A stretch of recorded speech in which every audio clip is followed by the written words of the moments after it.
Salaamaaleykum sénégalais maa ngi leen di ñaan ngeen seetaan vidéo bi bu baax pour comprendre nelawloo biñ ñuy nelawloo lii moom ab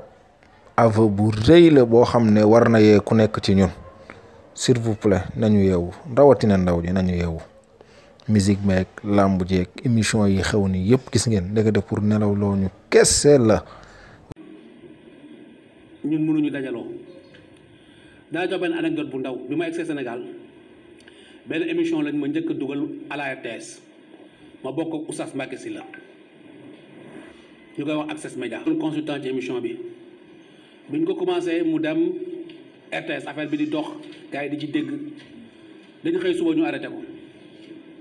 xam nga ñu arrêté ko nee nañ on donne trop d'information léegi loolu lu ma ci mën ne yéen ñu ngeen di jàngale da ngeen di éveiller conscience soxla ñu éveiller conscience entertainment lañ soxla divertissement. objectif pour nelawloo nit ñi pour nekk ci li ñuy nekk seeni mbiru bopp kon nañu góorgóorlu démb am na benn sëriñ bu ko wax te moom moo nekkaat nii mooy dafa mel ni nga nekk sa kër bëgg a def loo xam ne doo sa doom bëggoo mu yëg ko nga taalal ko mike dem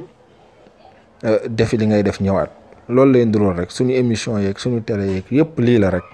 kon nañ ci yeewu s'il vous plaît nañ yeewu rawatina ndaw ñi sama morom yi nañu yeewu gars yi dañuy nax de nañu yeewu waaw làmb jeeg musique beeg lii lépp a ci yam pour nelawloo nit ñi kese la xoolal waa ji li mu wax nii rek émission bu toll nii bu am solo di yee nit ñi ñu ne leen non bu ñun bëgguñu nit ñi yeewu dañoo bëgg ñu nelaw da leen def ay divertissement. ñu ngeen di jàngale da ngeen di éveiller conscience soxla ñu éveiller conscience entertainment lañ soxla divertissement.